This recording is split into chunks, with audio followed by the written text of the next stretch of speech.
foi dessa intermediadora, nada tem ela a ver com temporário. O temporário tem a ver com o contrato específico que é a locadora de serviço. Por favor, a locadora de serviço é o contrato temporário, não intermediadora de serviço. Aí o terceirizado, também não, porque o terceirizado é com a empresa prestadora de serviço, né? Temporário, terceirizado, estas relações trilaterais, existem responsabilidades. Claro que tem responsabilidade do locador e do prestador, que são os empregadores diretos, e existe responsabilidade do tomador de serviço nos dois casos. Mas nesse caso, essa figura aí de intermediador, ela não é bem a palavra a ser utilizada. Intermediador é alguém que te arruma um emprego, e ainda que ela seja uma empresa, ela não existe para fins trabalhistas. Joia? Beleza? Tranquilos? Vamos lá, porque nós temos mais dúvidas a respeito do tema. Vamos lá dar uma olhadinha. Se faço um contrato de experiência e não for aprovado, posso fazer um novo contrato com a mesma empresa? Olha, isso precisa tomar um certo cuidado, doutora. Como eu falei para vocês, o contrato de experiência nada mais é do que um teste, né? Então veja, o contrato de experiência é um teste. Óbvio que eu posso testar o empregado, ver que ele não tem aptidão para o serviço e eu posso não querer a sua contratação. Claro, o contrato de experiência serve para isso. Eu não sei se eu vou contratar um professor, não sei se o cara sabe dar aula. Então eu tenho um limite de tempo para poder utilizar esse professor, né? Para ver se ele serve para mim.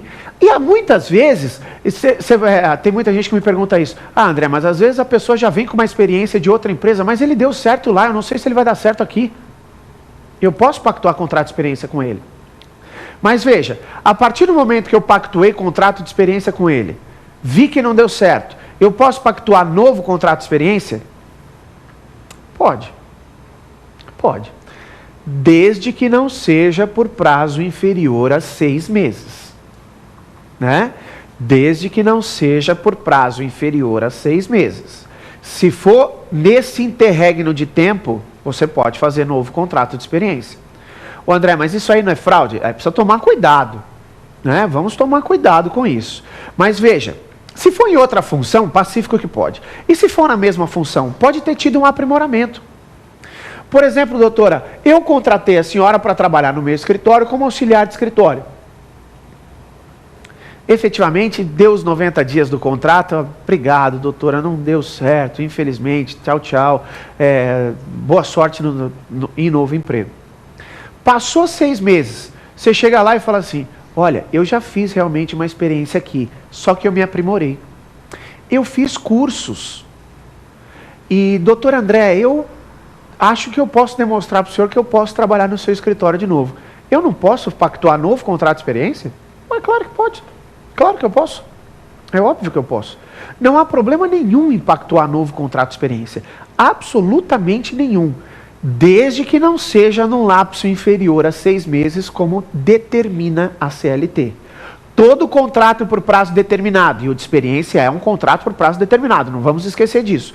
Todo contrato por prazo determinado que suceder a outro por prazo determinado num lapso de tempo inferior a 6 meses, é fraude.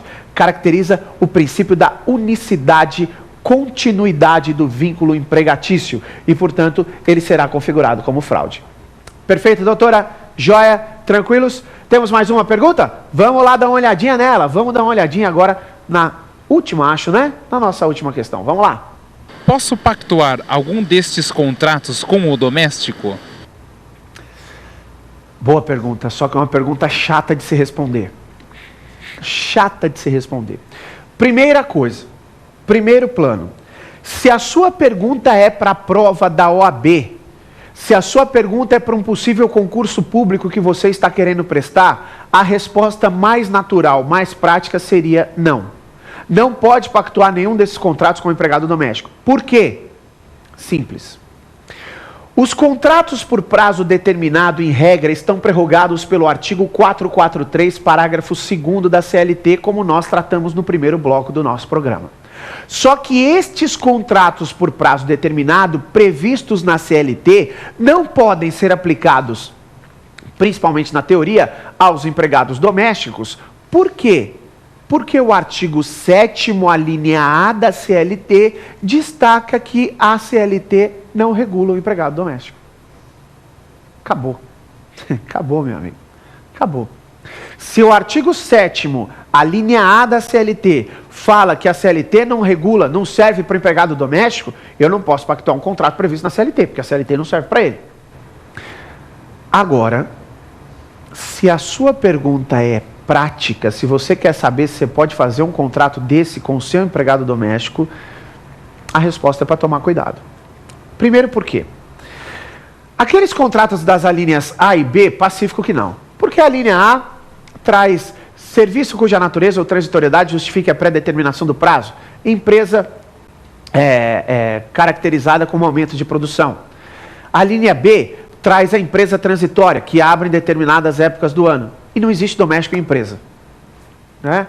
A Lei 5859, no parágrafo 1º, ela fala, considera-se empregado doméstico aquele que presta serviço de natureza contínua e atividade não lucrativa à pessoa ou à família, no âmbito residencial desta. Não existe doméstico em empresa. Tá? Então, já que esses dois contratos presumem obrigatoriamente a existência de uma empresa como empregador, empresa não pode ser empregador doméstico. Agora, e o contrato de experiência? Eu tenho uma posição aqui que eu acho que cabe. Ué, eu não posso testar a empregada para ver se ela vai dar certo na minha casa? Como não? Claro que eu posso. É óbvio que eu posso. Portanto, eu, na prática, tentaria aplicar este contrato de experiência ao empregado doméstico, sim. Porque acho que posso testar esse empregado para ver se ele vai ter aptidão para o serviço dentro da minha casa. Então, repito, acho que dá para aplicar. Vamos deixar claro. A CLT não se aplica aos empregados domésticos.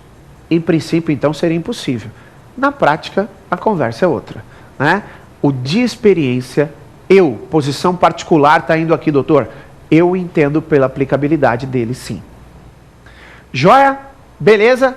Tranquilos? Queria muito agradecer a participação de vocês e mais uma vez deixar claro, por favor, não fiquem tristes se vocês não conseguiram enviar as perguntas para cá.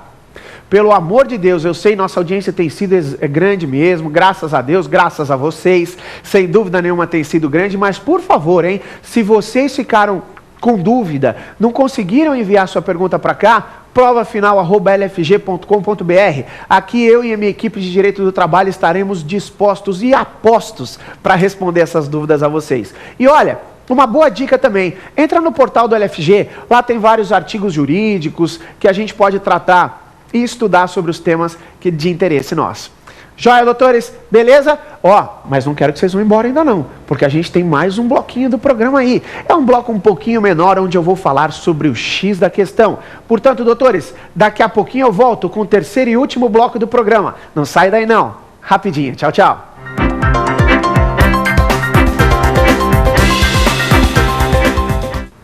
Como prometido, estamos de volta. Promessa é dívida, né? Estamos aqui com a terceira parte, o terceiro bloco do nosso programa, que é o X da questão. Tem muita gente que tem me falado assim, ô André, eu já vi você aí na TV Justiça e, rapaz, eu vejo que sempre você fala que o terceiro bloco é o bloco mais importante. Eu sempre tenho me justificado, não é que é o bloco mais importante, ele é um bloco acessório. Mas sabe qual é o problema? Muitas vezes o pessoal aí que vai prestar o exame de ordem, que vai prestar concurso público, às vezes sabe a matéria, mas não consegue especificamente traduzir isso para colocar em prática numa questão que não é uma questão dissertativa, é aquela de múltipla escolha. Então, acho um bloco extremamente interessante para você que vai prestar a prova da OAB, que vai prestar concurso público, saber como que esse tema é trazido efetivamente nesses exames, para que a gente possa trazer isso de maneira adequada. Portanto, doutores, vamos dar uma analisada em duas das questões que eu trouxe aqui, para que a gente possa ver isso de maneira adequada. Vamos lá? Primeira questão, vamos jogar no telão? Olha aí, Isso caiu na OAB de São Paulo, exame 117. E era assim, concessionária de veículos, para edificar sua sede, contratou construtora que se utilizou de serviços de empresas terceirizadas. A responsabilidade subsidiária pelas obrigações trabalhistas dos contratos firmados pelas empresas terceirizadas com seus empregados entre: alternativa A concessionária de veículos e a construtora; B, a concessionária de veículos e as empresas terceirizadas, se